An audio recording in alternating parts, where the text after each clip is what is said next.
Hello, everyone, and welcome to episode 77 of Podcast of Five Rings, your source of enlightenment in the realm of video games, tabletop, anime, film, and tech.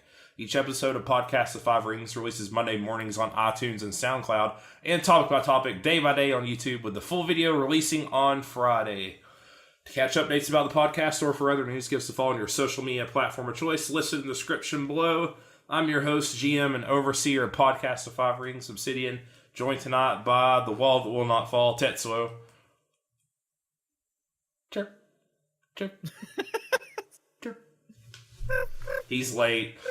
We have a joke, a running gag outside of the podcast that Tetsuo will always say he's going to be late, and he literally never is. This time he didn't say he was going to be late. He told Mao he was going to be late, so technically the streak hasn't been broken. Yeah, I was going to say it's not really actually ended. But it was Mao who let us know. If he had let us know that he was going to be late, he would have been here on time. But absolutely would have been on time. We'll see if he hops in. We got the Dark Fortune Duelist and man who wishes he's playing Devil May Cry 5 right now meta. God, do I ever? 6 hours. 6 Virgil hours. Senpai. Well, 7 hours for you, actually.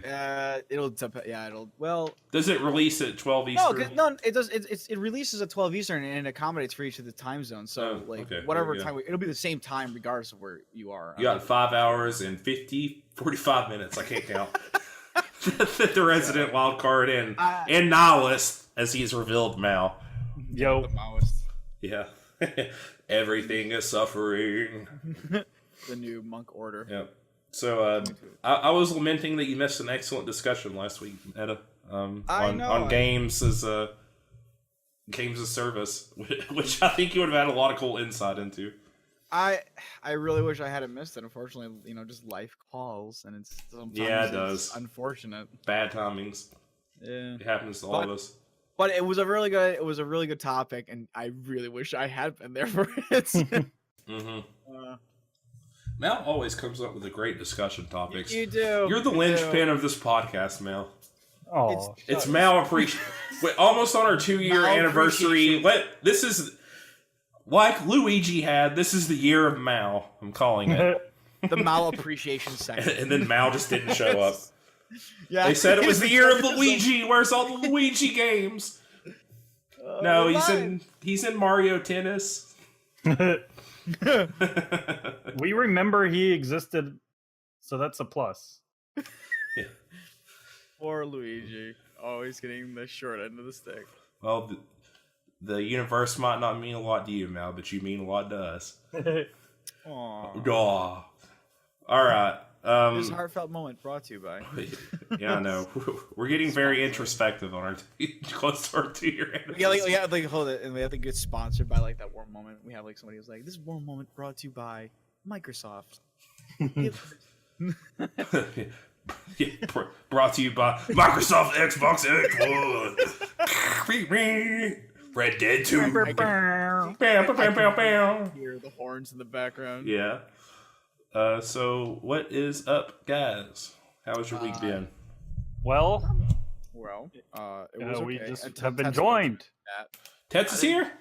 Yeah. Just made the wall that will not fall, Tetsuo! We're still in the intros. Yay! We're asking about... We're talking about what... You missed the heartwarming part, and now you're into the cold, decisive norm. You missed praising me.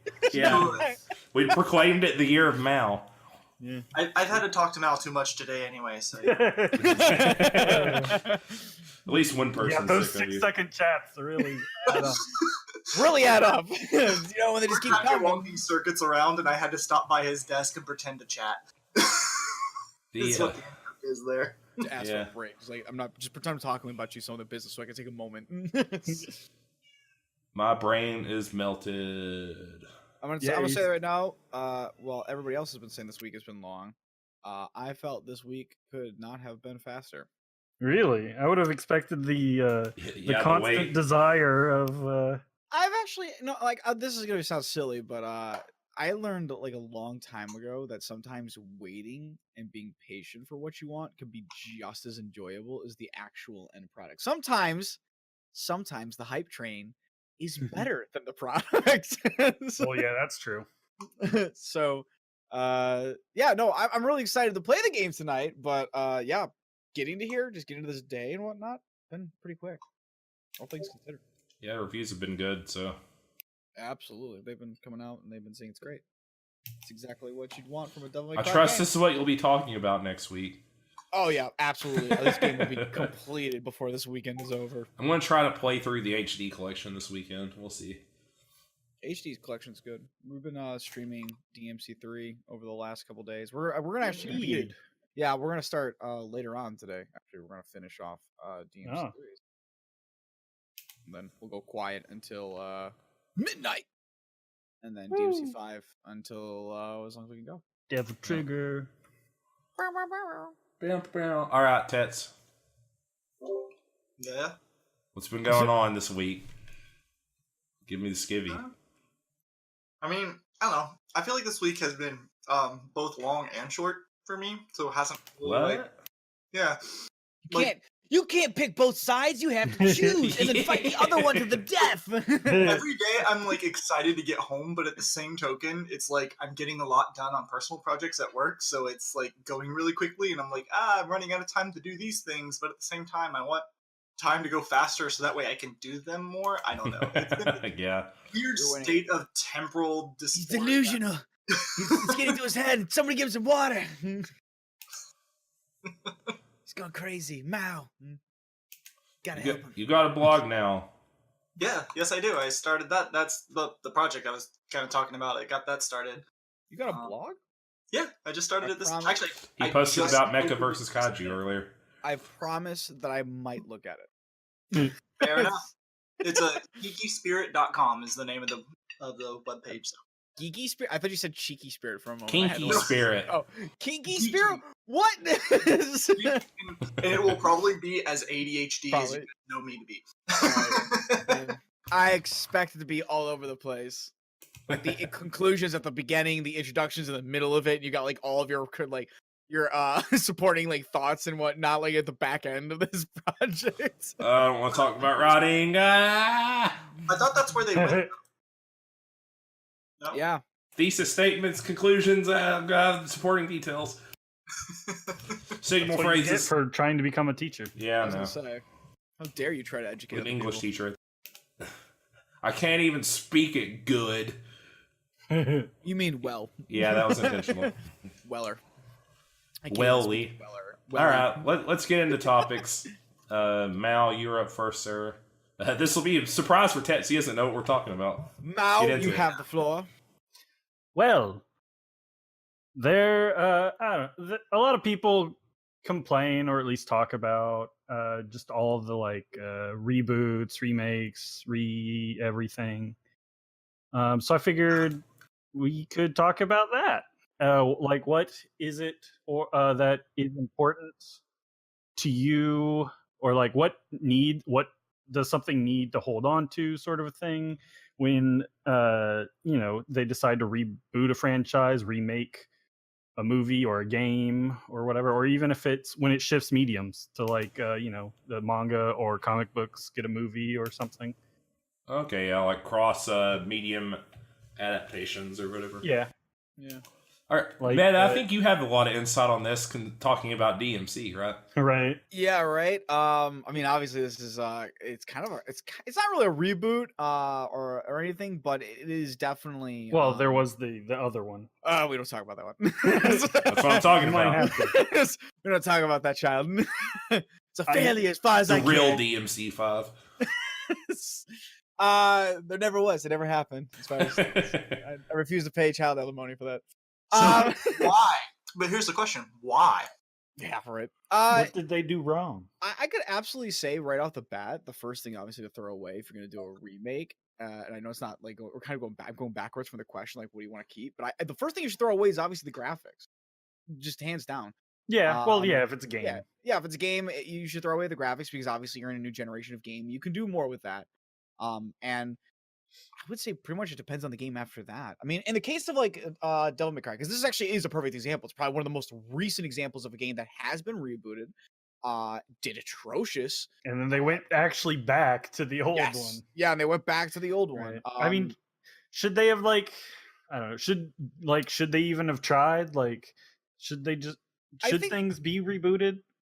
Uh, I don't know. That's really a hard question. Some people could argue that there's a thing for reboot, but I think it's going to depend on the game that you're talking about, and more importantly, why is there a need for a reboot?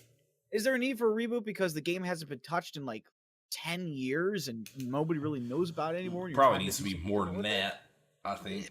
Yeah, probably more than 10 years. People will remember. They remember everything once it's on the internet. Like, other than making money, what's the point if, unless it has basically stuff that people just wouldn't understand, like in this current time? I guess so, because but like, you got different examples. In the case of Devil May Cry, nobody asked for that reboot. It just nobody did. But in the case of Final Fantasy VII, ever since they showed that little teaser of just showing off like the ability of PS3, people have always asked for it even before then. Let's not kid ourselves. Remake 8. They want it. No. Yes. No.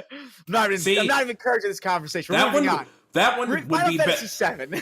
I'm going to argue why 8 would be better idea than 7, because a lot of people hate 8's combat and leveling system. What if you rebooted it or remade it, but you retooled the combat system to something more palatable to a general audience? I think even the draw system and the junction system and the story in and of itself is also where a lot of the flaws and things point. I mean, you've literally got a conspiracy, not a conspiracy theory, but like the fan theory of that Squall is dead after the first disc, which would make the story better. But if you're going by that theory, then you're already quasi admitting that the actual story is worse than the idea that the fan theory would be the better one. So, but I mean, like, it depends. Like, that's where like it really depends on it. If you're rebooting a game, there's got to be a reason for it. Either your audience, your target audience, is clamoring, salivating, literally drooling at your feet to give you that money. They want to hand you money. They're like, I have $100. I'm willing to throw it at you. Just do this. And that's wow, that's literally the only reason to remake 7. That's pretty much it. So 7, like, people are like clamoring for it, but in DMC's case, which is a failure, and I think, ironically enough, like the Lion in L5R, they studied the failures of their ancestors, not the successes, because that's where you can learn the best lessons. So you hear that they're rebooting, like back before DMC came out.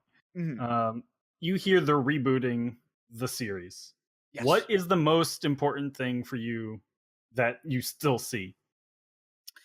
The most important thing is I don't, that's kind of hard to say, but if I had to really boil it down to the most things like what? Okay, things. Like, I mean, I'm gonna take it. Yeah, I didn't mean one thing, like, but just like the top of the list, like top of the list. The top 3 items I would say, just to give it a number here, would be is that the gameplay is probably going to have to stay reminiscent depending on what the game is. The characters likely have to remain what they originally were in tone and in core design, so to speak, of what they were. And the game has to be able to essentially target the individuals who would look for this game without alienating the people who love what you've already come out. And those are the big 3 things. Your game needs to kind of play like the game that people love it as to be. Your characters kind of need to be like the characters that they were, that people remember them for being. But more importantly, you need to find that very fine line between not alienating your fan base that already loves what you've done and wants to support what you make, and getting new people interested and saying like, hey, this is a really cool game. Why have I not heard about this before? And getting them in. You want old players to lift the game up so that the new players then see it and they see this great fan base, or a lot of people who have a love for this and want to go like, wow, these guys really like this. This must have some importance. They look into it, and as soon as that happens, you get more people who come in, bigger fan base, more people hear about it, word of mouth, blah, blah, blah, blah. But those are the 3 biggest things. Absolutely the biggest things, I think, for any game that I would say, if you're going to reboot, you need to have those things along. And if you don't have them, your game's going to fail. Because you're going to either lose people in the back end, you're either going to drop out the people who allowed you even to get to that point, or you're going to lose, or you're going to have a harder time getting in new people because you stuck too hard to what was already there, and that made your reboot pointless. So you do need to find that time. And that's what I would say the biggest thing. Well, let's look at in my opinion, the most, at least off the top of my head, I guess, the most successful reboot I can think of. Heart Gold and Soul Silver for the Nintendo DS. I think Well, that was What is it? What did it do? It captured the spirit of Gen 2. It left a lot of the same stuff in, but it added a few new features. Like, I think it had more.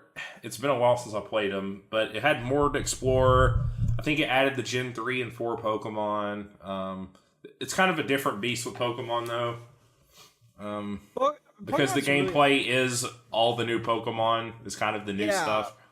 Pokemon's never really going to change from that gameplay. They'll try out new things for sure. Like, they do with, like, Go Pikachu and Let's Go Eevee, or even Pokemon Go, which really is connected to those two games already. But generally, that formula is pretty solid. It'll probably stay that way for a long while. But they spice it up. They added in double battles, triple battles. Yeah, all this stuff you had up to Gen 4 at that point. Yeah. So it was very much a melding of like current mechanics with the old game, essentially. And it is most people's favorite old Pokemon game, so. Mm-hmm. Yeah, I don't know. I think it's kind of just is a blending of like current philosophy and the zeitgeist of the time with like capturing that old charm that won't alienate previous players, kind of like what you were saying, Meta. Yeah. I mean, like, that kind. Good. No, I was going to say that kind of stuff is just really important when you're creating a game, because if you're rebooting it, it's because something failed, or you feel like, at least, arguably so, something failed on the back end.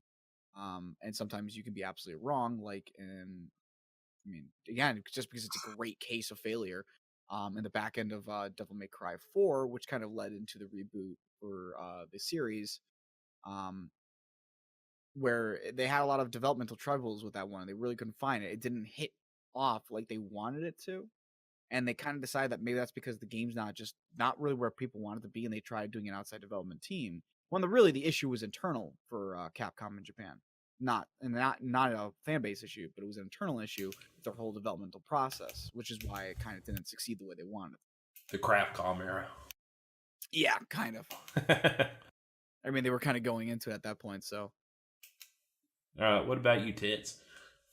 I was just gonna say that I think and the short answer is gonna sound like a little bit of a cop out, but I think it's preserving the soul of the game. But I don't think that that's really quantifiable, because I think each game it's a different thing, right? It's gonna be. I absolutely agree with that. It's gonna be, but it's a good way to put it though. Like, people love a game for many aspects of it, so.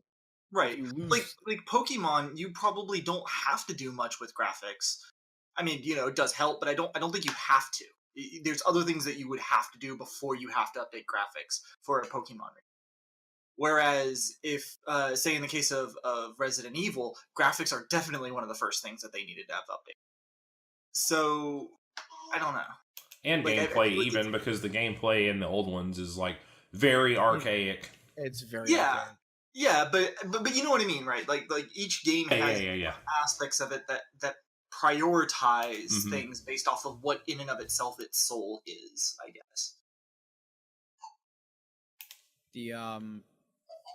But it makes sense what you're saying. I mean, every game is going to be different, depending on. I mean, Pokemon's hard to say for a reboot, because technically Pokemon is being made almost every 2 years, and you've always got in between projects, so they're every kind year. of always, yeah, right. They're kind of getting, they've always got something kind of coming out, or they're always doing something a little bit different, or they're trying new things, and they kind of update as time goes along. I mean, they finally moved into 3D graphics over sprites, which, like, some people's dismay. Yeah, unfortunately, some people's dismay, but them Gen 5 sprites do look really good. It was likely because it was finally getting cheaper just to make it in 3D. Yeah, I think so. Or that it was easier at the point where they could also just keep up with the speed. There's like 800 something Pokemon now. Imagine animating 3D sprites for all of them. Yeah. How awful that would be. That's very hard to do. It's not easy. And then generally when you do the 3D models, they could be imported into new games. Like they're doing. Like they're doing. You can also, I mean, because the model itself, you can always update the texture to the model, and the model might be from like way back when, but as long as it fits like the size and the mold for the system in itself, you could just bring it forward and give it a new texture that's updated, and that's no biggie because it won't need to have re-skeletal rigging on it or anything. You're just using the same model. So if you want to make it look fancier and nicer, you can do that, or you can always go back and touch up on it later on, which requires way less work and then making new sprites for every single game and new little animations for every single game. What about cross medium, like Mal was touching on earlier? I'm not fully sure I understood that part. Cross medium, as in like when a book or a manga or a comic gets made into a movie. Oh god, Japan does it well. Their manga to anime stuff is usual. Like have you ever seen the Rurouni Kenshin movies? the That's Rurouni considered one Those of the are pretty best. good. I was gonna say. I was gonna yeah, say but most of the rest are not good. I've only most seen the of those are first one. I want to considered watch the rest of them, but I will say this right now. Rurouni Kenshin is considered to be one of the best adaptations, even from Japan's side of things. So that is kind of set to be the pinnacle, near the pinnacle or the top. And even then, it's got some flaws in there. But we always mess up anime or manga adaptations. I mean, the new Dragon Alita Ball movie is supposed to be pretty good. Yeah, that's supposed to be like one of the best ones, right? Because it's faithful to the OVA. Do you think it always should be faithful? I think that's a very important part, though. I think being faithful. I mean, we see it all the time. The Resident Evil movies. I know some people loved them when they first came out, but objectively looking back now, oh, those things are bad. Oh, they are so bad. And honestly, the funniest part though is that, like, and I understand why. It's really hard, like, make a game about a single character running around a mansion for like 5 hours by themselves. You really can't make a movie about that. Although I would love to see someone try. Could you imagine a whole movie where the focus is on a single character just trying? I mean, they've done things similar. Yeah, they've done weirder things. Like the one with Ryan Reynolds in a coffin the whole movie practically.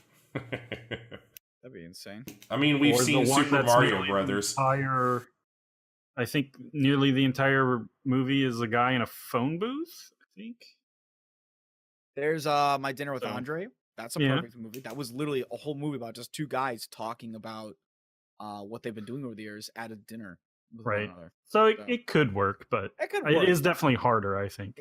Absolutely. A bigger risk, probably. I would assume that's probably what most people would say is it's a very risky thing because there's no guarantee. There's nothing's been done before. There's no precedence for it. The most similar things we have are like these few examples. And I don't remember many of them being really big blockbusters. Right. But I mean, that's kind of things you really do. I think being faithful is a very important thing. If you're not, at least to the spirit of it, you can't pull a Death Note. No, I thought you liked Death Note. I enjoyed it because it was bad. I didn't think it was a good adaptation. Another adaptation you can talk about is the Doom movie. That's another perfect. That's another one that was not that great. But I think at the same time, there's also more nuances than just not staying faithful because ultimately the movie is about crazy undead, like hellscape stuff going on, which that stays faithful to that part. But then there's everything in between, the acting, the characters, what they're doing, how is it all happening? Those little things like add up. Your Resident Evil, I think, is a series, whether you like it or not, whether you like that schlock or whether you think it's one of the one of the greatest tragedies to ever come to the big pictures. There is no denying the fact that it doesn't really remain faithful to what we know as Resident Evil. While it certainly has the title of it, it doesn't really feel like Resident Evil.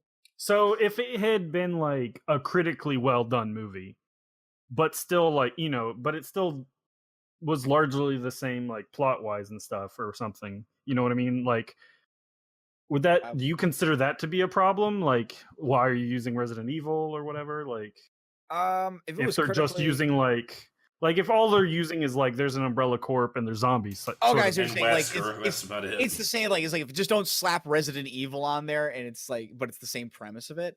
Honestly, I sometimes feel like that would actually help movies, because when you're going in with a mindset of something, you're taking something that already has pre-established history. You're looking at it and saying like, hey, we're going to use this and we're going to make something that's really awesome, a big picture version of it. And people kind of have expectations then. There's already history, there's already story there. There's already characters that they know in places that they've seen, in beasts or creatures that they've personally as a player have dealt with.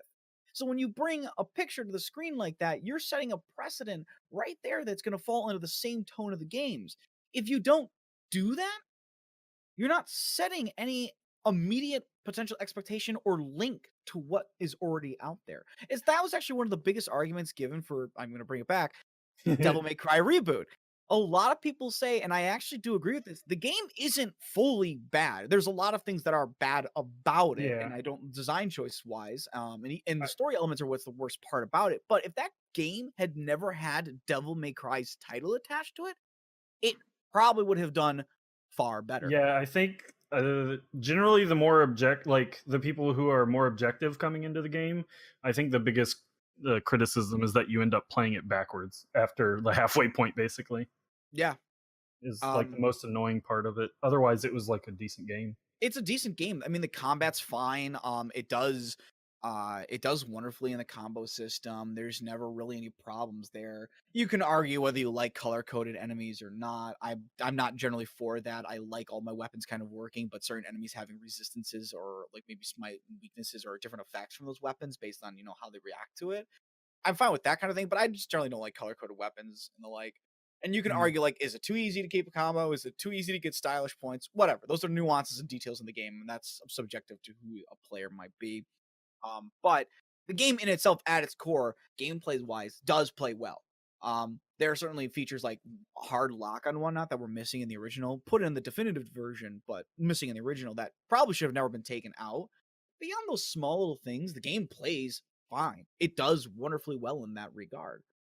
It's just not a Devil May Cry game, because a big part of what makes Devil May Cry is the characters and who they are.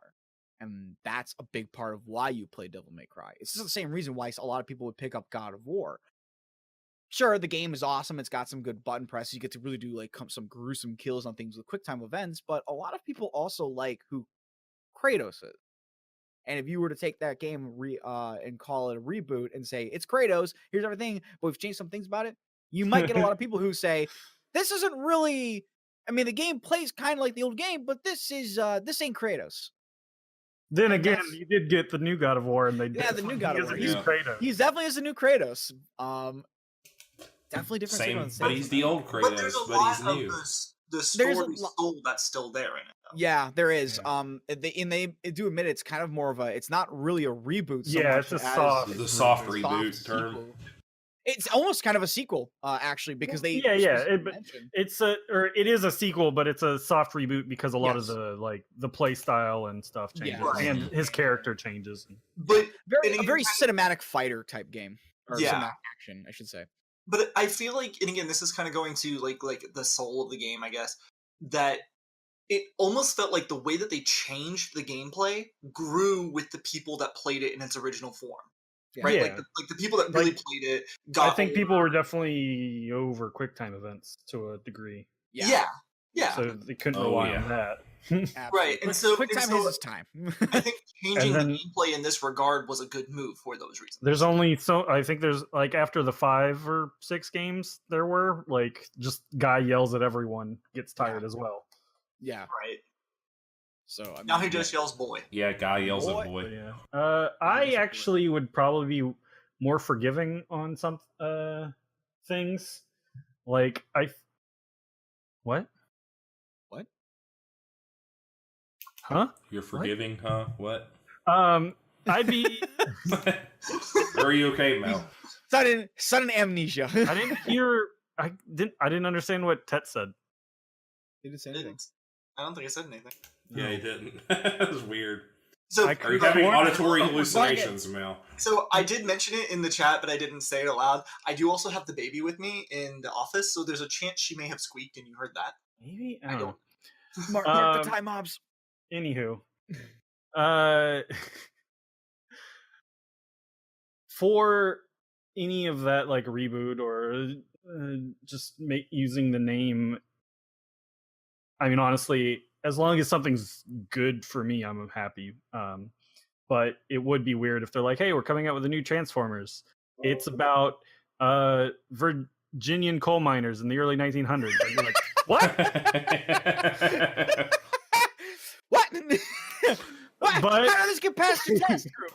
I want a But Transformers Battle Royale as long game. as something transforms, I'm probably okay with it. Like, I can't imagine this. there's like overall, like, generally themes are probably the most important thing for me. Less the I love characters, but I don't like. I'm always fine with new characters. So I'm gonna throw one at you, just for funsies.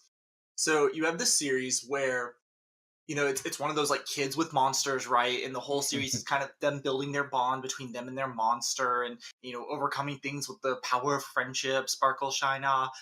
And then a new season rolls around where suddenly the kids are becoming the monsters, and they totally remove the fact that it's a secondary creature, like secondary characters. Like, is that too far of a deviation on the theme, or like it still has the monsters and the kids, but they're not two separate entities? Is this season 4 of Digimon? I was gonna say, is this This is Digimon? season 4 of Digimon. I love season 4 of Digimon. Oh, this sounds exactly like Digimon. Yeah, like it's kind of the Final Fantasy approach. There's like, outside of monsters and maybe crystals, like each game can be its own thing. Yeah. And I wouldn't like I am perfectly fine with that, you know, across different franchises. But I know, like, I don't know why, but for some reason, like, I think maybe because people get too tied up in the older stuff, everything just kind of ends up being bad. Like, right, all of these different I can reboots and yes. adaptations and stuff, like they just Absolutely. there's for some reason they're not like, even if it's not loyal to the original, for some reason critically they're just bad, right? Like, if they were No, well done, like from a you're critical right. standpoint, like I would be fine with it, honestly. That's also very true. The opposite can happen, where it's like, it turns out the new game is actually great, and when people get into it, it's like, I thought it was pretty great. It's not that bad, but a lot of people are still clung on to the old game and whatnot, or the old world, so to Like speak. Prey, the newer the game, which I did not do amazing, but I think that was mostly because of marketing, because the game itself is actually really good. They're like, we have this IP called Prey, let's just put it on this game. And like, I was fine with that, but I mean, I also, like, very few people I think had any attachment to the older Prey games. I think that might be also true. I mean, it's Right, gonna, like, but- it's gonna depend on your, like, again, your fan base, like how much. But just saying, from my perspective, I'm a lot more forgiving of it, I think, than a lot of other people would be. I could see that. It's easy for me to just say, you know, it's its own entity. Like, I wish it was more like this other Right, thing. like the old one's still there. Right. If I want the old one, I can understand why people want more of the old stuff, but at the same time, I'm also, as long as the new stuff is good, I'm fine with it. I think is like, even not necessarily good, like, because not everything's going to be for me, obviously. But no, everything's for you, Mal. I mean, Mal it kind of, appreciation because year. I'm very easy to please. Yep, honestly. it's the year of Mal. It's the year of Mal. Everything's for you this year. Yay! Sekiro is coming out just for you. Yep. Yay! Only a few weeks, and it looks fucking awesome. Yeah, it does look good. I think for the reboot, again, definitely going back down to, like, obviously it's gonna be different people. Like, as you stated, Mal, you're gonna definitely be an easier person to please. Which goes back to your target audience. I mean, obviously the individual's not an audience, so to speak. But I think a lot of times it really does come down to kind of having to know your player base just a little bit. It's kind of like, again, because a failure is a great lesson. The whole showing off Diablo Mobile at BlizzCon to a very large PC based group, and kind of being your big announcement for something is, it just doesn't. Yeah, as a lot of people said, it was tone deaf, but to make more of the point of what I was going about, because I mean, there's enough articles that already say tone deaf on that. To get back to the point, is that knowing your audience is, like, again, going back to like for Final Fantasy, they've always kind of like made a new game with new characters. Never been a sequel. And they tempered that. I assume they tempered that expectation. I wasn't there for when the news announcements were coming out and whatnot. Right, but when the Final Fantasy 2 came out, people were like, what the hell? Yeah, I don't know. I haven't seen any articles on anything because that would be really fascinating to know. It's like, did people go like, what the hell? Also, just because I know people are like, Hollywood's out of ideas, like they keep rebooting everything. The Wizard of Oz Rebooted was the 8th version of it. Really? Yeah, since in like 30 years, like since film had been a thing. Yeah. It was just the version that was most popular. Right. Yeah. I mean, a lot of them were a lot shorter because film was still getting off the ground and stuff. And it was the first with Technicolor and all. Yeah. Yeah, Also, but I mean, they definitely changed things, like because they didn't explain what the Tin Man was, which is a weird thing in the original story, by the way. Oh yes. He's like a guy who's cursed to keep cutting him, like hacking himself apart, and he replaces it with like 10 parts and stuff. Wasn't that like some punishment for him like killing somebody with an axe? Like, yeah, I think so. It was definitely Wizard a of Oz curse. is very dark. Yeah, the original is. A lot of the original like fairy tales are very dark. Oh yeah. Well, so also, I mean, sometimes you might get a mixed reaction from the original player base, but it can be met with you'll get an influx of newer ones, like L5R, the RPG at least. The RPG is doing insanely well. Right. The fall report or the earnings or whatever for RPGs came out for the fall quarter, and it was number 2, just behind D&D. Yeah. I wonder how much it actually is like behind D&D though, and how close. Yeah, that's what I really wanted to see. That would be really good to see. Like, is it that everybody's just really behind D&D and that they're more close with one another, or is it like L5R is pretty up there? There's probably like D&D, then there's that tier, then there's everything else under probably. Because it was D&D, Legend of the Five Rings, Star Wars, which is also FFG. fantasy. Yeah, FFG, and then Starfinder. And then what was Vampire? Yep, from White Wolf.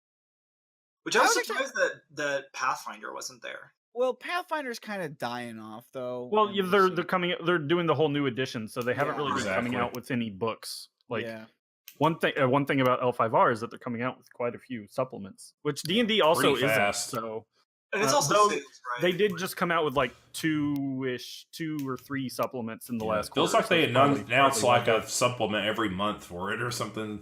Who? FFG, yeah. I wouldn't be surprised if it slows down, but they're kind of going the original Pathfinder route, which was put out tons of stuff. Ironically enough, Starfinder is actually already on work for their next set of classes they're going to be releasing out, which are already available for public playtest. Starfinder's definitely not coming out as fast as Pathfinder First Edition was. No, it did not. But Starfinder, I was very glad to see was on that list. Yeah. So. But I mean, back to rebooting. So yeah, I think I would say that kind of covers everything. Really. Yeah, I think we've said enough about rebooting. I think so. Judging by the constant tangents. Let's get into our next topic. Meta. All right, Lion so Sama. I am I'm actually really glad that this was posted and that you brought this to all of our attention. Because obviously I don't have Facebook, so I don't do the Facebook. I have Me either. I just don't like Facebook in any shape or form. I tried it once a while back, and I was like, I don't even talk to people like this. I just have their numbers and I text them and call them and shit. So really no point for Facebook for me. But you did bring up is that there is obviously, if you're aware of being obviously podcast one, you probably came from L5R stuff. There is obviously a very large group on Facebook for L5R and L5R things. And recently, one of the developers for 4th edition through 1st edition, very long time one. I don't even know if we know the name of this person. I do. He's been posting on his personal page actually. It's Rob Hobart. Rob Hobart. Okay. Oh, one of the Hobarts. Who used to, I think he was the head of, or used to be the head of Heroes of Rokugan, which was kind of the D&D Adventurers League of L5R. Yes, it was. Rob Hobart has his fingers in a lot of things in it and whatnot. And depending on your own personal experience with the Hobarts, give or take. But he did release out a very interesting thing, which is a lot of looks into some of the development concepts into L5R. It's a very long document, about 9 pages of Well, it. I believe this was multiple posts collected by Obsidian for us. Yeah, Yes, four it four was. paid 4 posts worth Yep. over the past week or so. Well, I mean, like looking at what I've got here, it's 13 pages long based on just his information. I've actually got it open. I put some information on there myself to just remind myself as we're going over this, but because it's a lot to cover. But about 5 pages of is actual like changes of mechanics or lists of just something that was changed, and then the rest of it, about 7 to 8 pages, is actual text from his posts talking about things. And I kind of like going over the whole thing. First off, it's really, really interesting to always listen to what a developer or a designer and their thoughts about something. And when they can actually be free formed on those thoughts, they no longer have to kind of like not badmouth the product that they're supporting, but to actually legitimately come forth with the thoughts or theories or the complaints that they had that eventually didn't either get in or not. This is a nice breath of fresh air from a designer to see things that they didn't agree with, but still things that they went along with at the end of the day, and maybe why or why not that they did or did not want to go along with something that either got in or didn't. But going over the whole document, he essentially talks about kind of the change of what L5R was from the first edition to the fourth edition, the kind of what happened to like the schools and the techniques for them, what happened kind of with the clans and their focuses, and I think his real thesis statement is an attempt at reconciliating fluff and mechanics, essentially. Yeah. So, particularly in quote unquote class design. Yep. He's been currently working on a book series called The Empire of the Sun and the Moon. It's really good, actually. I've read both books. Yeah, the 2 books are out. I have not read them, but it's a more realistic, probably version of I'm guessing so. Rokugan, kind of. Not really that much magic, but anyways, that's a different talk for a different time. Well, I can talk about those books on a episode.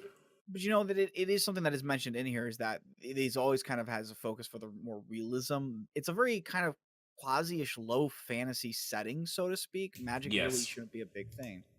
But the biggest thing that he talks about in all of this is that really seems to be the general thing that kind of is the blank that kind of covers everything in here, is the idea of classes not being an L5R. And that's a very large focus for the majority of his writing here.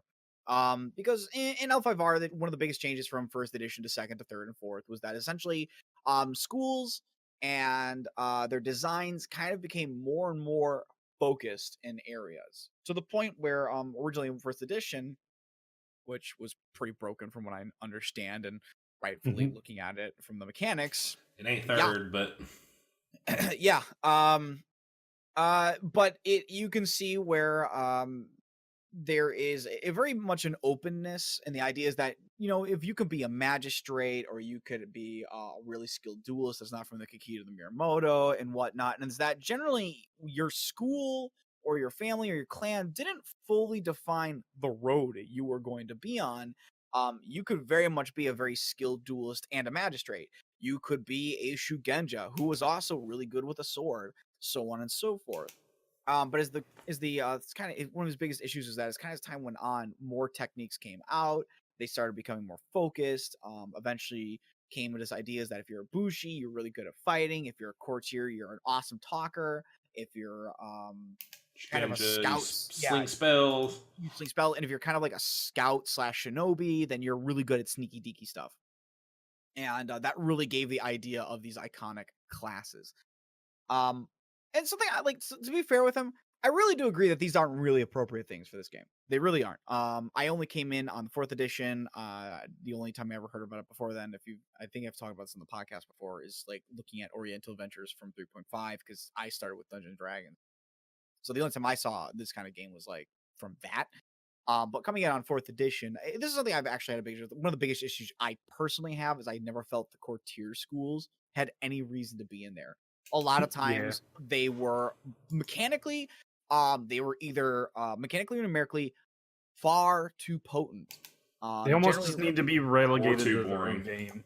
Yeah, they really were their own beast. Like you literally had skills. Their almost all their rank 5 techniques, which is something that Rob here states is that he really didn't feel like every clan or school, I should say, should have 5 techniques.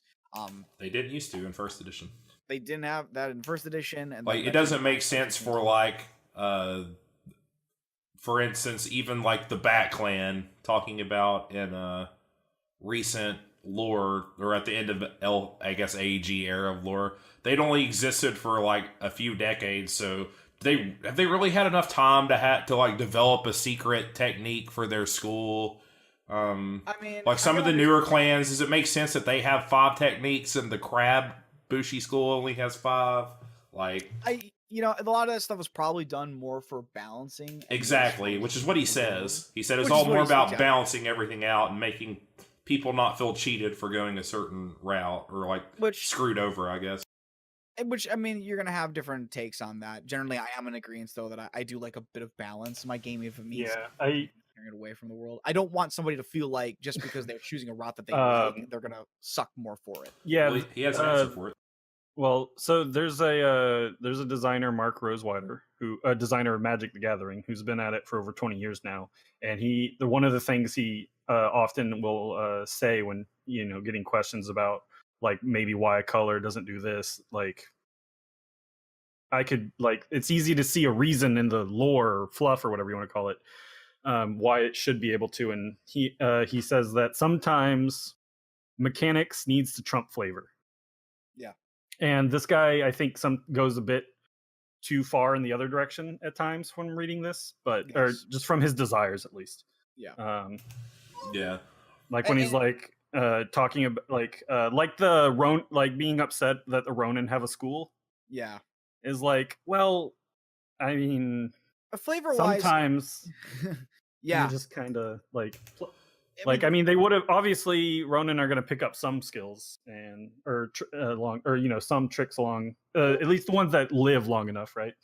Well, and I mean too, right? Like even in the fluff, you have Hori's wolves, right? So like, they could have had some formal quote unquote school. In first edition, they had a Tokodate, which was the Ronin Brotherhoods, like the Forest Killers, the Frog guys. There are plenty of schools out there that range from nearly ranks 1 to 5 for Ronin schools. Yeah, Ronin schools weren't even a thing until 3rd edition, I believe.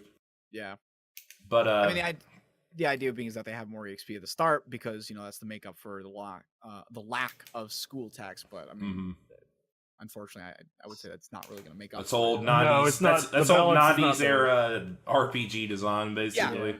It's very old school RPG. It was rough being Ronin in first edition. I played with someone who was playing one. Yeah, I mean, because when you go into like I was saying about like courtier schools and like my dislike for them personally, that kind of stuff should be pulled away. But he also talks about, as you said, going in like that opposite direction, almost too much, where he kind of starts saying like everybody should kind of be able to do a dabbling in everything, and that's fine.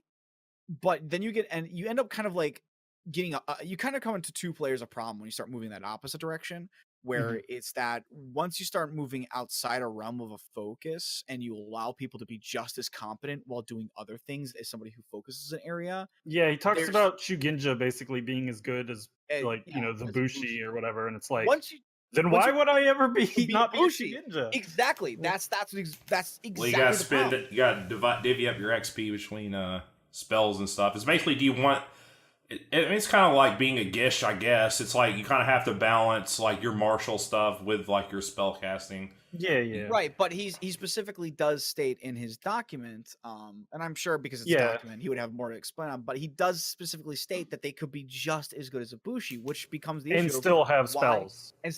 Why be a Bushi? Some of them were basically. Right. Yeah, right. They were. First edition, again, he was talking and the old card game, a lot of the Shugenja had swords and dueled people. So. Yeah, and he's like, it was this way in first edition, and he kind of, it just seems like he liked that aspect, and I don't think it's necessarily the best choice for at least most people. And if we jump back to the other side of the extreme, when we have specific classes that do specific things, which was really what they are, the schools are classes. You are forcing somebody down a road. Which it kind of makes sense. It does. It does make sense from understanding like what a school might teach Right. and focus on. But then you get the issue of that there's almost no reason to move outside that realm of focus, because if you do, you're really only hindering where you are good.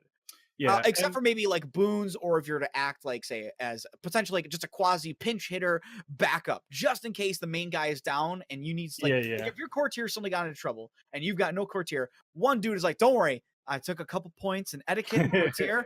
We should be able to glide by until we can get our actual courtier back online."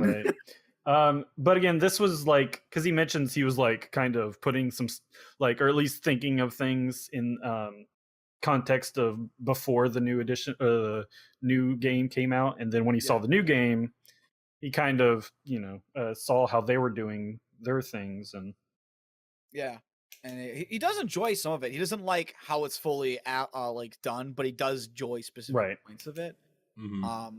One of the things I believe he makes note of, if I remember correctly, looking through the document, he does make note that he really wishes that they had come up with a stress mechanic. I'm not sure how much I'd agree with that. Yeah, I don't agree there, but I don't know. Maybe he'll post ideas about that later.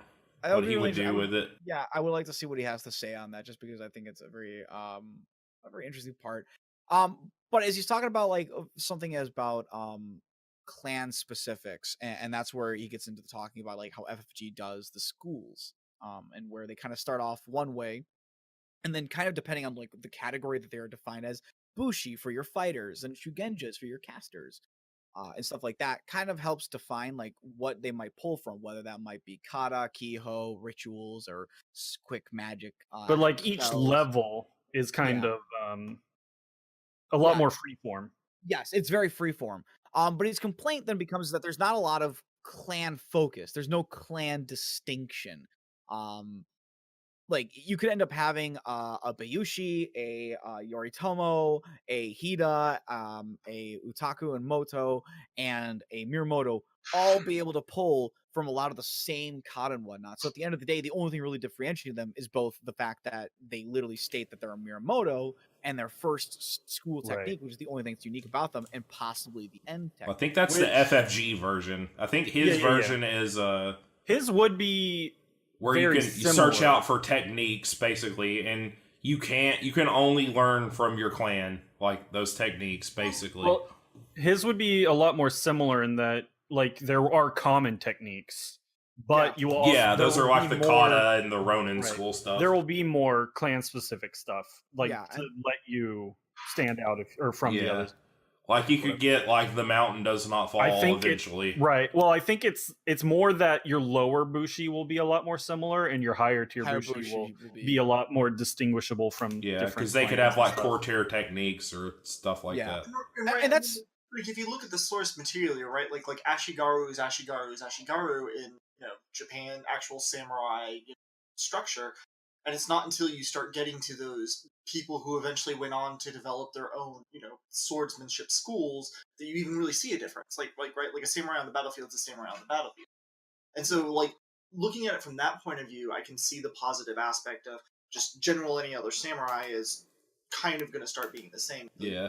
Really are making a name for yourself. Yeah, and I think his, like, I don't know if he outright says it or not, because I can't remember, because I haven't completely read through it in at least a week, but like basically like Shugenja who wanted to be more proficient in weapons and stuff like that could get kata, essentially.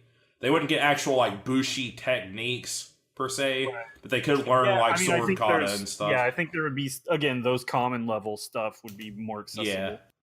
I don't think everything is always I don't think everything in the document is always well defined though, so there is a lot of us kind of just going off of a lot of things. Yeah. I will say this though, at the end of the road, you're going to end up getting possibly two results. You either get weaker individuality of classes for the sake of balance, or you take the road of absolute separation, but there's generally no balance, which is what 4th edition really was. Yeah. Absolute separation. I mean, there was I mean, I think they intended for there to be some balance, at least between the class, like the categories. the themselves. categories, but that didn't really work out either. I was gonna say that didn't really work Shugenja are out. just way too powerful. Bushi like between Bushi Shugenja, next, all and then the different Shugenja are kind of balanced against each other, at least, and like the different Bushi are kind of balanced against each other. yeah, the Shugenja are balanced against each other just because they all literally pick from the same thing. Yeah. Like the technique Bushi doesn't really matter that much. But the Bushi are very less so because they're very focused around what their school. Right. Exactly. We've had the conversation before. We've ranked them. We've ranked them. Oh so. yeah, we've absolutely gone through and ranked them. There's very clear differences. Moto's on par with Hida. We all know that. Just like as a personal thought, though, from this, I think personally, if they were to do a redesign of Fourth, if we're going to talk about Fourth, I don't think there should be a full elimination. I don't agree with the ideas that there should be like this almost elimination of specialization. But I do think I think categories are nice to have. They are good. I just don't think they should be as drastically high in power. Right. Like courtiers and Shugenja should be able to defend themselves. Yes. Yeah, but like, I also don't never want to play a courtier in a main game. Exactly. Absolutely. I don't think that they need to be able to like in first edition they didn't need champions and stuff unless you were a Phoenix. Like I don't think that should like they all should be like that, right? Like I think they still had to. So. It's basically if you carried a katana, you were signifying that you knew how to wield it, and then thus you were responsible for yourself in a duel. If you only carried your wakizashi, then that meant that you were signifying you didn't, and you could elect a champion. Or if you were just like too important, you could have a champion. Well, I'm just saying in the document, he says I think that Yojimbos weren't really a thing except for the Phoenix, and that other like Shugenja and stuff were able to defend themselves. I think he's talking about I think he's just talking about the realm of Shugenja. Yeah, no, they used to duel each other. Yeah. But I mean, I think like courtier should not be doing nothing in combat, basically, right? Yeah. Yeah. And I'll say this right now: like, if you look at the actual classes, the first ranks for most of the courtiers for Fourth Edition, the first ranks are actually not that bad. They give a lot of flavor to how they approach as a courtier, or what they might do. It allows them to kind of get that bonus, get that advantage, so to speak, on social roles, without being insane. It's generally everything that comes after. Yeah. Also, at first level, the distance and martial ability is a lot smaller too. Exactly. So a courtier is like rank 1 courtier and Bushi are going to be a lot more comparable before you start. By the time rank 3 and 4, once rank 3 shows up, that's where it really gets nasty. But I think my favorite thing about the document though is just the because the game has always talked about like secret techniques, secret spells, stuff like that. That and it never gives them to you. It never gives them to you, and it's always like right there. You read it and you go, "Why don't you tell me what the secret ones are?" How? And a lot of the mechanics don't reflect that they're very insular. I don't want to let this reflect this. Yeah, I don't want to let this. If I'm a crane, I don't want to let this line know how to outduel me, because then one duelist guy is going to outduel all my duelists on the battlefield. But it doesn't even make any sense from a statistic point. How is it that these techniques have been here for so many years and nobody took a look and was like, I could replicate that? How is that fucking possible?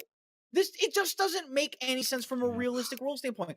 Techniques are secret, quote unquote, until they're not. And if you keep showing off the same damn thing for 1,000 fucking years, somebody should catch on. It doesn't make any sense. Yeah. I really do like the idea of the way like he presented, like, leveling up with the, more character options. Or XP basically to get your techniques. XP kind of, the character options is always good. I just being able to play the same quote unquote class or whatever, like, which, like, in the way he describes it, you're it's kind of dividing up the class, like what carries the class or whatever against like the your clan your clan or family or whatever. Yeah, because like 90% of Kakita Bushi are going to be really good at the Iaijutsu. Yeah, like most crab are going to like they're going to like you kind of see like a general through line with a majority of like the characters. And again, that school. I think that should apply to like low level stuff. Um, but Eh. there should also like there are stories of duelists from other clans being better than the Crane, Yeah. but but that sort of thing would they would have their own techniques, but or it would be at a much rarer rate because basically just a higher level character because they're so much rarer in the story and stuff. I think like a very good idea would have been is that generally put when you're picking up a clan in a school, that school has a specialization which lets you get access to certain things earlier on than say somebody else, or Yeah. has their own spin on them. That means that generally your lower levels are going to on a generic level are going to generally have Right. a lot of I- really crossover with one another. But as you just progress a little bit more forward, that's where they kind of start to see the definition of them starting out, but they're still comparable. It's not until you say finally at the later levels that I think, and I agree with, is that really where they should be truly defining themselves. Mm-hmm. I also, just as not necessarily something that's in the document, but having things that are kind of really only that like rules that are kind of segregated or like character options that are really only meant for like players. Sort of like advanced abilities that like you wouldn't really find on NPCs, or at least not very many. Like sort of like I think like in 4th edition, like maybe some advantages should be under like advanced advantages or something. Like I don't know the naming, but just kind of like a way to signify like they're not very common. Like because at the very end he mentions how he hates multiple schools. Yes. Yeah. And he does very much hate that.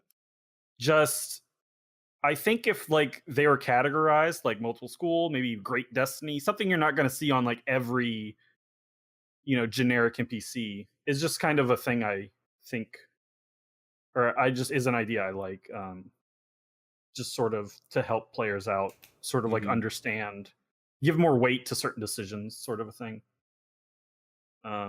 There's a system for Pathfinder called the Spheres of Power, that has which replaces magic across the board for Pathfinder, and then later martial abilities in another supplement. But it has advanced tech, like it relegates resurrection and high level magics to advanced techniques, basically. But it also just means like the GM by default can be like, okay, we're playing with the basic ones and not the advanced ones. It just helps, I think, with some management stuff. And I can see it, yeah. The looking at kind of some of his other talks, moving on, I do think if you are going to go with the idea that you should allow more freeform, then I also think at the very minimum, refocusing the terms of something can be a good idea. So when you look at it, technically, a bushi, by definition, just means warrior, and that was, well, yeah, sure. I mean, it's just a fighter.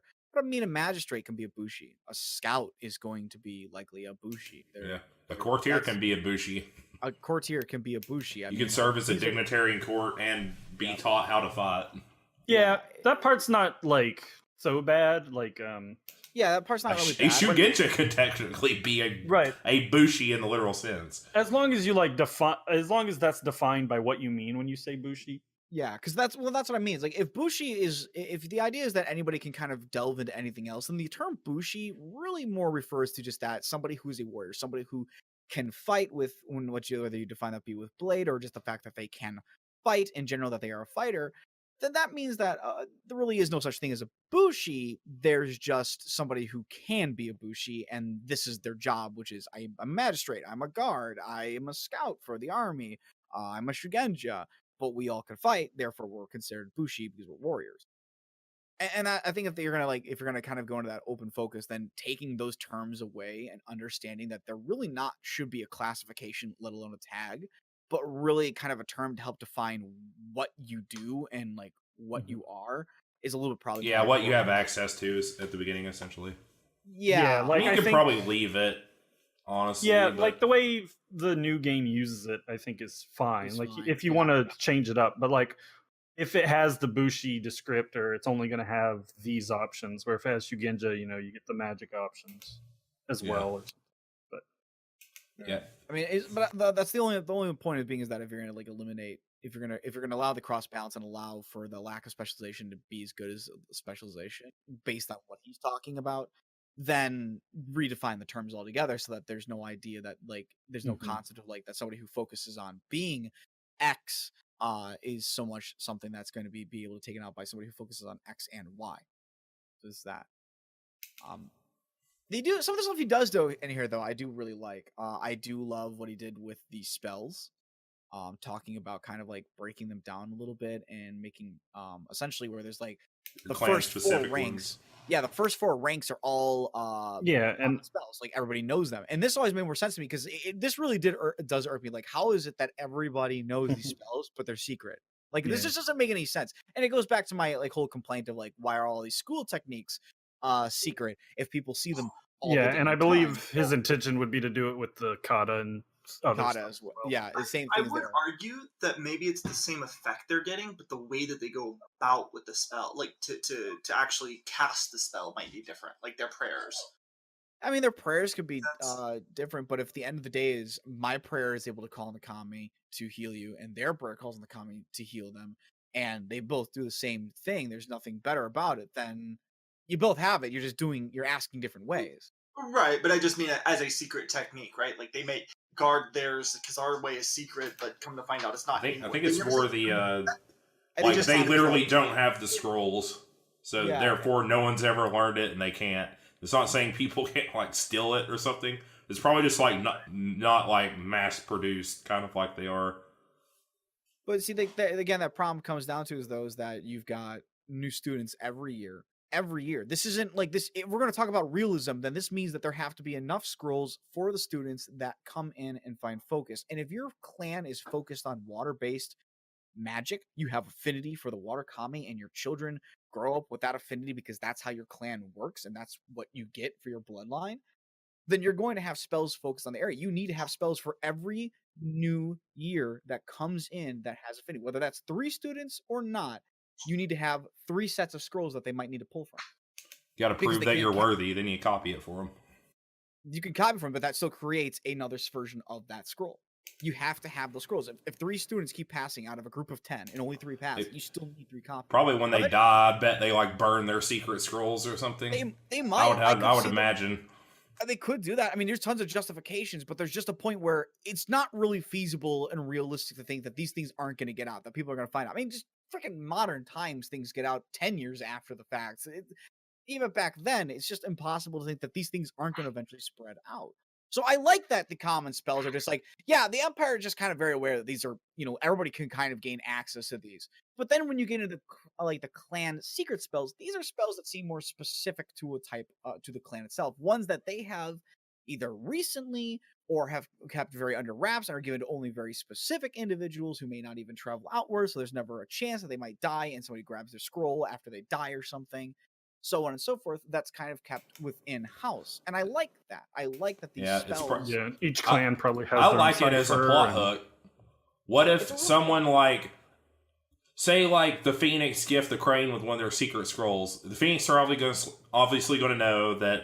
Hey, we gave this Crane Shugenja this scroll. What if someone else like ends up using the spell in public, and someone testifies, and it starts a whole fucking war over like. This guy knows our secret. We never gave it to him. It's like a cool plot hook, I guess. Like I imagine that the clans would go to war over people just like taking their secret scrolls and like not knowing about it. They go to war because somebody shit on their front lawn. Okay, exactly. Somebody has a sword that belonged to somebody like over 500 years ago, and they're going to go to war with a single sword. It's not even about the sword. You know what this is? It's not even about the sword at that point. They just want a war. That's what. Yeah. Oh, yeah. Like maybe the protocol is like if it was gifted to you, maybe you return it to the clan upon your death because it was only for you. But like let's say we know.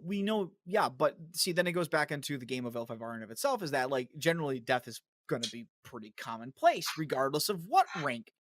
Be. So if you get an awesome scroll and then you die out in the middle of nowhere. it could be possible that the rescue team picks it up, finds the scroll. Maybe they don't know that that scroll belonged to another clan, and then they return it back to their own clan, thinking, "Oh well, it probably belonged to us." Somebody misses up because people make mistakes. That's hopefully the honorable Shigenja would return it to the other clan. Hopefully he would, but he may not know, or he may Yeah. copy, or some evil force takes it. And then you got a war on your hand. Possibly, and that's only though if they ever find out that they. It's cool. I think it's interesting. It like opens up a lot of RP stuff. Like by actually like having a set list of stuff. Yeah, like but plot hooks abound. At the same time though, it also gives you kind of an idea is that like, okay, the common spells, like these are ones that pretty much every clan is able to come up with their own, or they've shared, and it's been shared enough through one way or another that eventually it got out. It didn't start a war because they realized that it's not really worth starting a war over for that thing. Or they couldn't, and it just eventually kind of, died out. The flames just maybe the commie just went, we're telling everybody how to do it, and they went, oh, I guess they did. Again, Nothing we can do. Reason, but more importantly, those common spells give a reason as to why now these spells are so easily shared. And the secret clan spells are the ones that allow an argument for like, this is actually a very secret spell. It's fallen into enemy hands. We would like you to go get it. That makes more sense because you're like, well, what spell is it? It's one that's very secret. It's actually not one known by the Empire. And when you say it like that, it's like, oh, that's a very special spell. The Phoenix get a lot of them, as they should. There you go. As they should, yeah, absolutely. The Phoenix rightfully do deserve. It's just cool to see a list of them because I've never actually seen one. It's been in every single edition of the game, and no one's ever listed them out. Here we go. Now are you a bad enough dude to save the spell scroll? Exactly. Yeah. I mean that's one of the other thing. The other one that I did like actually kind of was at the end. There's the newest one where he released out wanting to change. Yeah, this just flat out makes sense. Stipends. Yeah, it does make sense to an extent. I'm going to argue right here that ultimately, if one family is really really successful, but the rest of the families are not, that should probably be reflective of the fact that you're using one family to attempt to stay aloft for every other family. And the biggest case for this one would be like the crab. The Yusuke, for instance, started with 10 koku. Everybody else starts out with 2 or 3, except for the Kaiju, who get 5. And I get it. The Yusuke are merchants. They are ruthless merchants. They will make money hand over fist. That is their business, and you are in it. But at the same time, a lot of that money is going to be dispensed through the crane. Not the crane. Good God. Through the crab clan. It's that Freudian slip. Yeah. Tying it just to the clan may have been enough. I think so, but I do like the fact that the family is a reflection of it. You could have added here's what the clan normally gets based on the general wealth of the clan, and then you could have added +2 or -1 depending on the family that you. I think he's implying it comes directly from your lord's taxes rather than the champions, I guess. Yeah. So basically his flavor version of it would be that the lord divvies up his stipends amongst his yearly taxes that he gets in before sending them off to the clan champion. Yeah, that's at least how I interpret it. I'm sure it's what he implied. It's actually probably a better way for that in my eyes, though. For 2 reasons. One, I like the idea is that because first off, then that means that it is putting a little more emphasis on what samurai kind of were in real life, which was people who wanted land and had the means to potentially take it with maybe some ability thrown in the background to argue for the family history. Secondly, I like the emphasis on families over clans because it makes more sense. While a clan it also just never made sense to do it to school. Yeah, school makes 0 sense. It really does. That's flat out. Oh, you've completed your Genpaku. Here's 10 koku. Come back next year. Why, Kikita Sensei? Why do I get more money than him, even though we come from the same clan and we're both equally kind of rich? That's because he took the Daidoji, and they're much more poor than us. Yeah. Specifically because they're Daidoji, they just don't get paid as well. Should have been a duelist. They should really. The Asahina only get 4 because they're so aesthetic. Yeah, makes sense, dude. It's cool. It does make sense. It does make sense for that. Togashi, no stipend. They're completely aesthetic, yeah. Yeah, but that makes sense for what they are as to why the family wouldn't even get any in the first place. I think, but ultimately, like I said, I think it would be just really cool is if like, it would. I like this just for the fact that it does give more emphasis to the families because the families, ultimately, in my eyes, are far more important than the actual clans. Hearsay to some, but I say not so much. The families are very distinct from one another. That's Mhm. kind of what gives the flavor for the whole world. If I'm from the Lion Clan, that means like, okay, so you might be a very fighty dude. But then you get deeper into it, it's like, well, no, Akoma can fight, but the Akoma are more bardish in nature. They were good talkers. They were willing to get down and dirty to They would do just what want to needed to be yell done. at Yeah, things. exactly. But then you might Whereas talk about Matsu want to yell at things and then punch and them. punch them. Yeah. Yep. Maybe punch them, then yell at them, depending on Yeah. the Matsu. Mhm. Probably that order, actually. But when you start pulling, like, actually looking at the families, they're very different from one another. They're not all the same. The Hida are absolutely not the Haruma. Yeah. And and I mean, one of the biggest distinctions from a clan, in my eyes, is ironically enough, Asahina, Doji, and Kakita, very different from Daidoji. Yeah, Absolutely different. When I say my favorite clans are like Crab, Crane, and Unicorn, what I mean is I like Haruma, Kakita, and Shinjo. Yeah, exactly. But that's true. Like, you might like that clan. No, that is only that is 100% what I mean.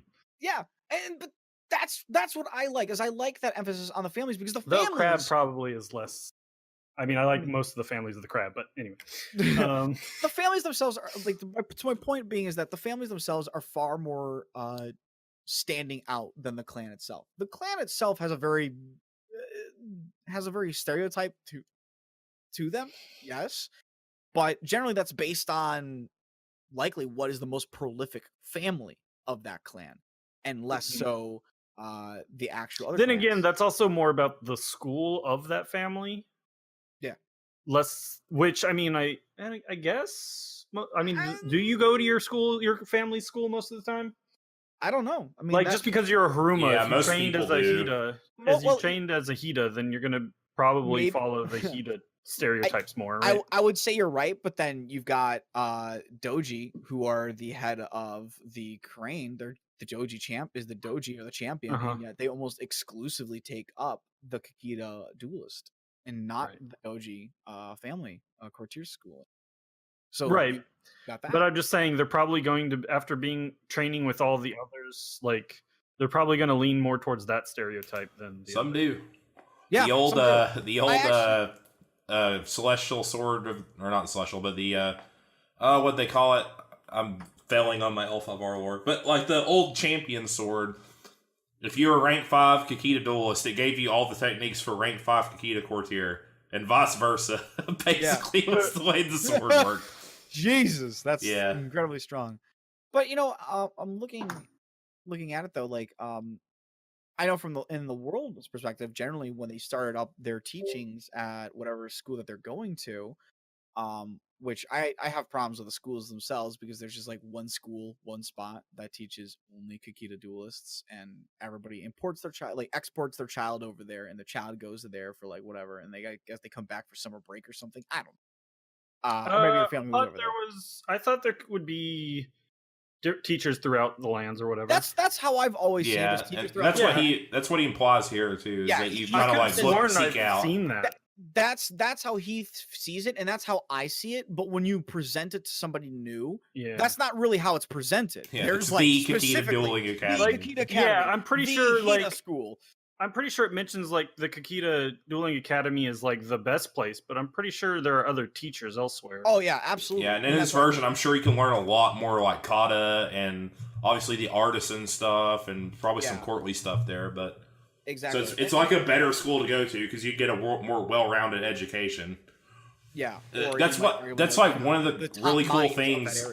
Like I hope he does just keeps releasing stuff and like adding to the homebrew and eventually like just I want to start mapping out like where certain sensei would be and like stuff like that. I want more homebrew because I actually wouldn't mind playtesting this in like a short campaign. Mm-hmm. I would like to more homebrew as well because I think 4th edition is a wonderful edition. I mean, I've said this before 1,000 times. I think it's a wonderful edition. I just think that there's a lot of things that could be rectified, modified. Something else we forgot, Meta. What? spellcasting is now based off your, or he likes it based off your spellcraft yes! because Prodigy Yes! Shugenja are a thing. Prodigy Yes! Shugenja shouldn't get screwed, and there can Yes! be Yes! really good Yes! Shugenja at like rank 1 who are better than like a guy at rank 2 as far as like his raw skill at spellcasting. Yes. Yeah. Absolutely. It makes the skill actually do something. The spellcraft has always been there as this idea like to discern what a spell is and possibly to make spells, but that's generally just doesn't come up. And I've seen this a lot of times, or a lot of times when the games are played for L5R. A lot of times when somebody says, like, can I research a spell? And it's just like, as a GM, you're just kind of like, I don't know if I really want to do that. That's a lot of work and we have to figure it out. And there's no general rule of thumb for spells. And I think some of the books eventually came out with like ways to create your own, but I've never seen most GMs come up with any response other than maybe. It seems to be a stuck thing.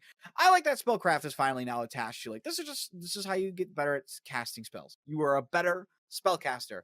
Because here's the thing. For Shugenja, if it was when it's based on their insight rank, all Shugenja then want to do is two things. One, raise up the ring as much as possible. And then two, get as much insight bonuses as you can, as fast as you can. Give me that etiquette in Courtier 3 ASAP. Exactly. Just rush for it. Rush for it. Because that's going to get you better spellcasting faster. And it's going to get you new spells faster. So there's his system, I don't think would stop that. They would just spend all their XP on spells and spellcraft. I mean, that's not really gonna. I mean, it's not gonna stop anybody trying to rush to the top. But I just don't like the fact that it's so nicely packed into one package. It's like the idea of MAD, like the multiple attribute disorder that you see like with classes. I like it when you're forced to kind of spread things out because I've played Kakita Bushi long enough to say that that's one of the hardest things to deal with is when you suddenly have to decide. Do I want to raise up my void to become a better dualist, or do I need the agility to hit people? Yeah, Do I need awareness? So he most doesn't get the jump on me. Exactly. Do I need to finally raise up my Earth Ring because even if I can hit him in the duel, if I can't guarantee that hit, if I can't get that kill, or if he hits me back, then I'm screwed. When you're in that kind of situation where you need to finally think, you start really diversifying yourself. Yeah, I do too, but I don't think his system allows that for Shugenja. Is what I'm saying. Oh, you don't? So you just don't think that the fact that they now have to put points into spellcaster while trying to raise up the other two things would be any harder? Well, his system would just be you can buy it as soon as you have the XP for it, as long, I guess. It depends on how you balance the. Yeah, you could put the. Like he mentions on the kata at least like having requirements. Yeah, that's what I was going to say. Requirements, but he didn't do that for spells. So I was going to say, I just don't know how he spells.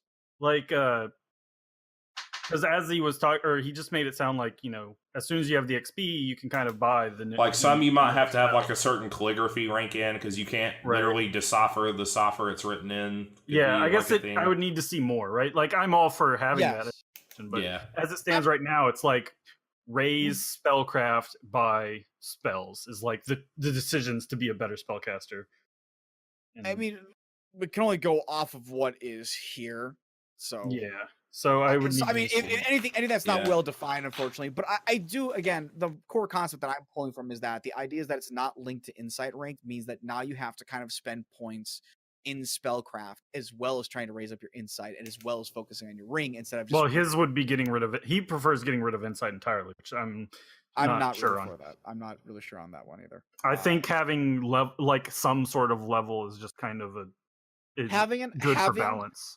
It's also good for a player in general. Having an idea or a sense of level progression is a good thing. I think maybe just tying it to XP, like the whole converting to insight rank is kind of iffy. Like I wouldn't necessarily say keep that, but some sort of level system I think should be there. I think it might be just due to the way that how XP is spent and whatnot in this game, though. Because like raising up from 6 to 7 is just going to raise up your insight rank by 1 point, or not your insight rank, your insight by. You could probably just call insight XP or something like that, and like you said, you've gotten 30 XP, now you're rank 2 or something, right? And something like then that. Now you can buy like the rank, like common rank 2 kata and techniques, and maybe like the rank. You could do like the spell where you have an affinity kind of with Shugenja. Maybe you can access like the rank 3 techniques in your school for XP now or something. Yeah, I don't know. I could see that. I don't know. I Yeah. would. That I think that would really need more like actual talking out. Yeah, and- he's more just spitting. He's not going, I'm he's completely homebrewing the He's not system. actually He's just throwing spitting out mechanics. ideas. He's just spitting out ideas. Yeah, exactly. He's putting out ideas. yeah, He's yeah. placing them out here and just going off of with, like. And yeah, parts. I mean, there's definitely a lot here that I like, and I wouldn't mind, I actually trying like, to refine it more. I actually kind of like the more idea of pulling away from school techniques in general and putting more emphasis onto the kata, but putting benefits towards getting certain kata based on the school's focus. Yeah. That to me, in my eyes, I don't even know if that's really what he's saying on here, to be truth, because he's got a very, very specific view on what he wants to do with like kata and rings and traits Mhm. and so on and so forth. But to me personally, from this information, I think personally a better idea would be to go a bit of 50-50 from what FFG is doing. Always more options. That's just me though. That's my love of Yeah, options. me too. But I would say I would like the idea where the school techniques aren't as big of a focus. The school techniques really should fall into what the school are, and I think FFG did that well. Where when you pick up that school technique on your first rank, it really does feel like that's kind of what your school is. But I really wish a little bit more of the focus for certain schools and whatnot was kind of based on the kata. I mean, you really see that in the Book of the Fire Mhm. Ring for 4th edition, where they suddenly release out the Miramoto and the Kakita katas. And those stand out very potently for Miramoto / Kakita. And I wish barring the fact I wish other clans and schools kind of got that love, so to speak, because they really didn't. That kind of stuff I would like to see a little bit more on, where you have kind of a group, almost like I might call it a talent tree of sorts, where you kind of start from this base point and then you can kind of build downwards, where it's got a lot of horizontal progression, but things get progressively better as you go farther and farther down that tree, or as you get stronger and stronger. So you have options and choices that kind of fit into the realm of what the school might specialize around, but with broad parts to it. So that you can keep the flavor of what that school is, being a Kakita duelist, being a very sturdy Hida Bushi, being a very precise striking Akodo, that kind of thing. So that's what I would like to see. And in regards to some of his stuff, he like I said, he does agree with a little bit of FFG in regards to that area. So Yeah, I kind of like the idea of how FFG is like, once you spend enough on these things, you've kind of gone up a school rank, sort of a thing. yeah, Like, so that yeah, like you're not every Hida is going to be, every rank 2 Hida is going to have the same stuff, but exactly. it's similar stuff, like It's kind of similar. a focus. Yeah, And like you can buy stuff outside of that, but that's you like spending time outside of your school focus, right? Yeah. So Yeah. you have more tricks, but you're not any better at doing your school stuff because you went out slacked off and did other stuff or something. Yeah, or you decide to veer outside of what the school really Right. talks about, which is fine. I think that's an absolute thing to do. But I like that idea of options while staying to kind of a quasi theme, a soft theme, so to Yeah. speak, not a Mhm. hard theme, but a soft theme for what the school could be, and it's Just fine. a if certain- big pool is a big pool for each kind of rank, quote unquote rank, Yes. is kind of nice. Like it Yes. just having more options as you go. Yeah, as I said, yeah, As the is options. always something's that pops up And a lot when I'm talking, but And I know some people might say this, like, because like some people are very afraid of always having I can't remember what the term is called, but it's monotonism or something like that, where it's D&D 4th edition. where essentially everybody does the same thing, but Yeah. it's just flavored differently. We don't Mhm. want that either, obviously, but Right. it's okay if certain schools, like let's say the Daidoji and the Hida, might have some techniques that are kind of similar to one another mechanically. Yeah. That's fine. You can have some overlapping from schools. That just gives it more variety, and it's kind of like, well, they're not the only ones who can do it. Yeah. So it's not fully Right. secret, but they might That just comes do it back differently. to like the differentiating between common and common and secret spec, style or Mhm. whatever. But it does mean that the secret stuff then finally can stand out. because Mhm. if everybody can do it, then there's no secrets, and if it's always just secret stuff, then you have too hard of a focus on Yeah, something. and that And that goes that's back the to whole what I said thing. earlier. Different Yeah, and school. that's what I said back to you. That's a very tight rope type walk that you have to get to. That should be very, very rare, and it never is. Yeah. It seems like there's always someone in one game I play that wants to be different in school. Something. Right. Which I don't know. I don't That's really mind it because players kind of meant to be special, right? Like Yeah. You But- are. You're No, playing Mal, good. you're not special in my game. You're just somebody else. right. But again, that's why I was like saying I like differentiating between like sort of an advanced level of like Yeah, those kind of exactly. like feats or whatever you want to call them, like advantages and stuff. Like this is meant like something that shows off it is really special. You and need to you be, can just like, easily go like we're not playing Blissfully with any of these. betrothed, maybe Right. a hostage. Yeah. Yeah. Yeah, great. Like you don't not everyone needs great destiny. Exactly. Like stuff like that. But like everyone having some I don't know blanking on anything, but like all your bushis being Even Momoku. How many Momoku? Not that everyone's going to take that disad, but still. right. All these people who are cut off from the void. Yeah, they are. so, So sad. I don't. Yeah, I want to. wanna Hopefully, see puts more. out more stuff. Yeah. If he puts out like maybe like 2 more posts, I'd probably be willing to like fill in some of the blanks, and like we could fill in together, I guess. And I'd be happy to run like a 5 to 6 session like mini game to play test it. I would love a chance to also just talk with him on a general basis, just to discuss these things. Whether you agree or not isn't really the point, but just to understand the more where he's coming from and ideas that they have. But I mean, the posts are fine as long as they keep coming. But yeah, I would love an opportunity to just kind of run through this because I mean, if there's one thing I love to do, it's to take up an idea, look at it, and then say how crappy it is, and never ever give any constructive criticism about it because that's just how I roll. No, I love taking ideas that people have and trying them out and testing them and seeing it. Would this be better? Yeah. Is it better? I want. It's like the 4th edition. 4.5. Yeah, I mean, I literally buffed up the moto class. I love homebrewing and crafting things. If there's something that can make 4th edition better, because let's be honest, 4th edition is far away from perfect. Still the best edition, in my opinion. I think it's probably the best edition in my eyes. I haven't even played the other ones, but just looking back at the We need to mechanics go. from them, We need to actually replay the old ones so you can see how bad some of them are. I don't Oriental wanna go through that for- Adventures. The 3rd edition, where I've you're just already- like all I've this played math. Oriental. Like have- full blown Oriental? Not full blown Oriental. No. Not full blown. I've only played like the base one. Yeah. I'd want to do like high level character Oriental Adventure. Mhm. Oh god, that's Or at least like mid or whatever. Like Yeah, like level 10. closer or to something. 10, yeah. getting into dangerous high level territory. Let's go kill Fu Ling.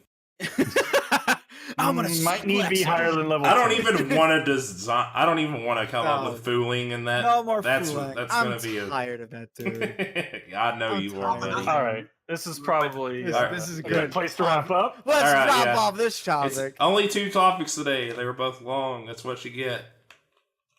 And Good also Good because topic. I don't have one, and Tets has a kid, so there you go. Don't tell them that. Movie magic. Just wave down your fingers. I'm throw up a being rainbow. transparent. I'm shattering the veil. You're seeing it all, people. No, Obs. You're getting me getting raw. What You're it actually is, disturbing the balance of the force. You were what supposed it actually to is bring that the Obs balance. has one is just a secret only for those in the podcast of 5 Ring School. So That's right.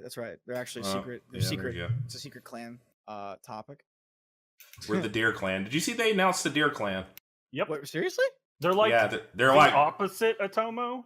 they're like ninja magic Atomo almost. They're kind of meant to They learn your destiny and then interfere with it. Or Heck. maybe I thought they're like kind of meant to regulate the clans, but maybe less antagonistically than the Atomo. It's more, kind of. I think that's what I got. I never understood.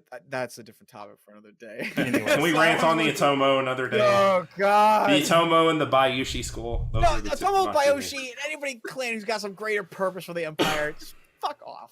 But, so but Meta, don't stupid. you like Keikaku?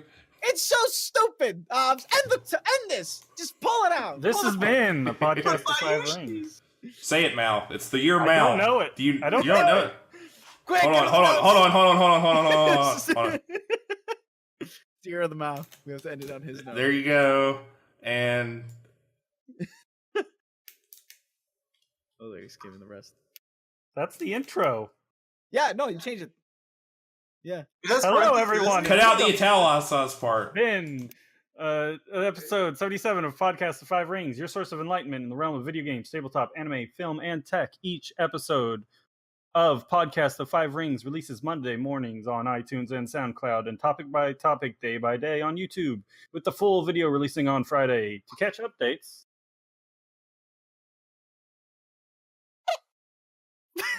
What was that? okay. You can catch updates on your social media of choice. We've got a Twitter. We've got a podcast. Meta streams over on his own Twitch channel. He's been playing a lot of DMC, and I'm sure there's more to follow. Oh yeah, and Ari too. And RE2. It's been great, real fun. Why do we have Sanskrit characters in our Facebook thing? In Discord, why are they there? You wrote this. I don't know what's Pull there. the plug. We're bye. Have a good day. I'm crying. Bye.